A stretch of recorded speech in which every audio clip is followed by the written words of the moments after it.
Est-ce que la luminosité est bonne? Un peu en contre-jour, c'est pas grave. Je suis trop heureuse de vous retrouver pour une nouvelle petite vidéo.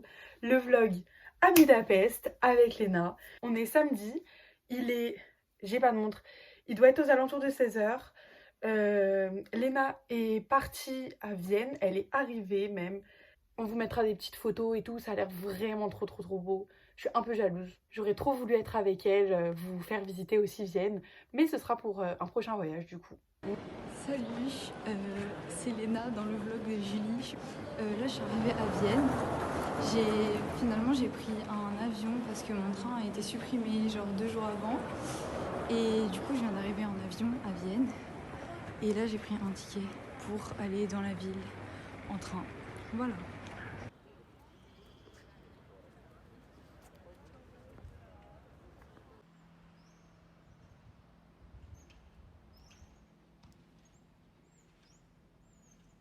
Je suis arrivée dans l'auberge de jeunesse. Enfin j'étais déjà arrivée mais fallait que je fasse le check-in seulement à 15 h. Donc là je suis arrivée dans la chambre.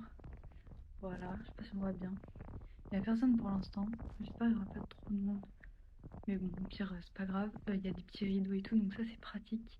Genre ils ont l'air bien en plus. C'est pas des trucs tout fins qui servent à rien parce que il y avait ça quand j'étais aux Canaries et ça sert à rien. Mais voilà, c'est très sympa. Il y a les toilettes. Par contre, j'ai pas vu la douche.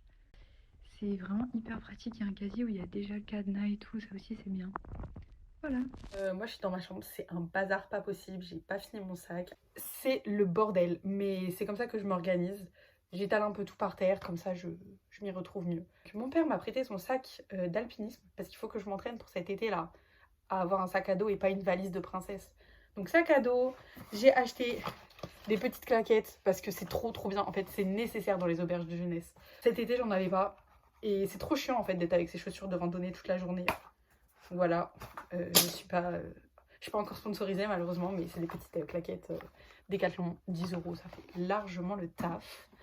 Un paquet de pâtes, parce que bon, on va pas manger au resto tous les jours. Après, des petites affaires, batterie externe, l'ordinateur pour faire le montage, pour faire votre vidéo, les gars. Moi, je vais finir ma valise. Léna va continuer de visiter sa petite ville et on se retrouve demain.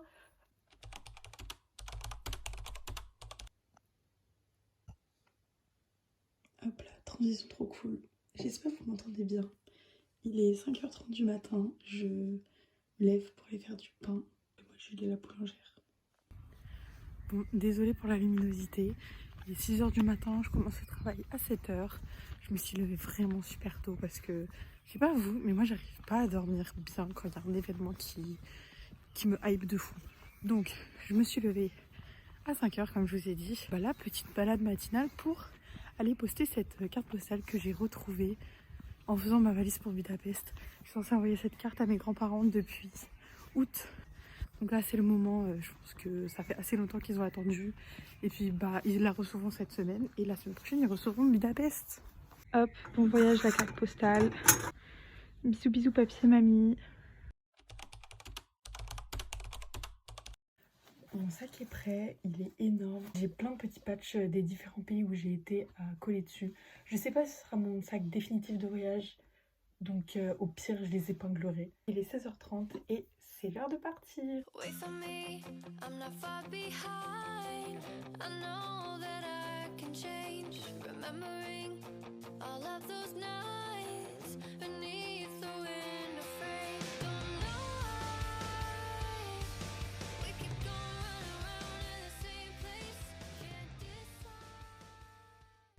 Donc ça du coup c'est le dortoir, il y a des gens à peu près partout, sauf là. Là-bas c'est mon lit, là c'est le lit de Léna avec sa petite serviette. Et là on va faire des pâtes. Même si ça faisait que quelques jours qu'on s'était pas vus, on avait vraiment plein de trucs à se raconter. Et puis il fallait aussi qu'on fasse le planning de la semaine. On savait déjà ce qu'on voulait voir, mais il fallait vraiment qu'on s'organise parce que Budapest, c'est vraiment une très grande ville. Pour vous donner un ordre de grandeur, c'est environ 5 fois Paris. On a aussi profité de cette première soirée pour rencontrer quelques personnes de l'auberge. Il faut savoir qu'il y a beaucoup de personnes qui travaillent dans l'auberge qui en fait sont des voyageurs. Dans cette auberge, les travailleurs ne sont pas payés, mais ils sont nourris et logés. Et je trouve ça plutôt sympa comme concept. Ça permet de voyager sans trop dépenser. Et puis en vrai, ça permet de rencontrer beaucoup de monde. Pour la plupart, c'était des gens qui faisaient des tours d'Europe. Après, il y en a quelques-uns qui faisaient le tour du monde, mais ça restait un peu plus rare. En ce moment, je suis en train de monter la vidéo. Je me rends compte que j'ai pas du tout assez de prise et que c'est pas si facile que ça de faire un vlog. Mais bon, je vous laisse avec le récap de la semaine. Et ça, c'est mes pattes.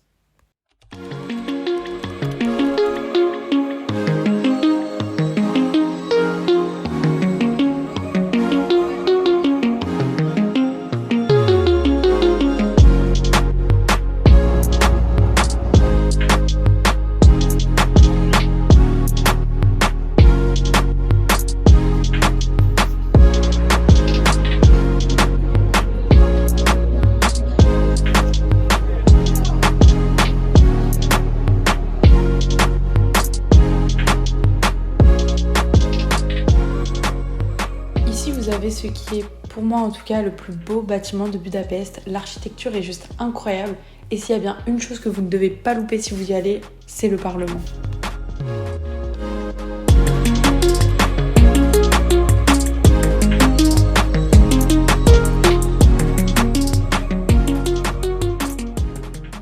Après cette petite croisière, on est monté au Palais Royal du côté de Bouda.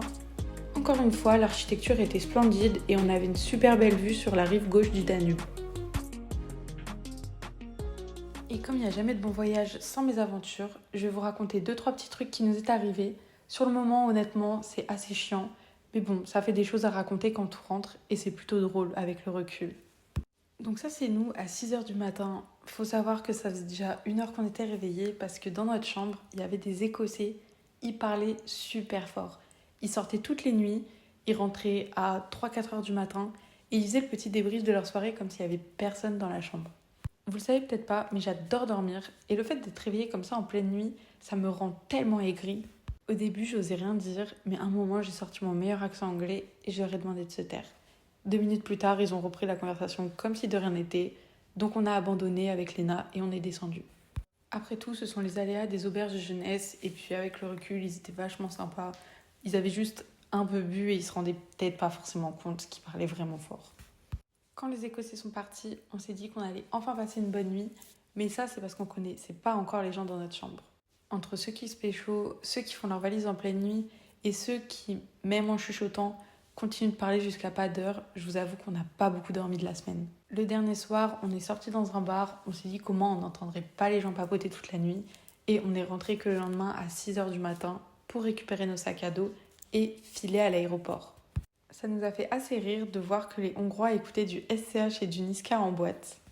Ça nous a permis de remarquer qui était français et qui ne l'était pas. Et puis après avoir formé un petit groupe de Français, on a monopolisé la musique jusqu'à 6h du matin, c'était vraiment drôle. Je crois que les étrangers ont moins aimé parce que la boîte s'est vidée à ce moment-là.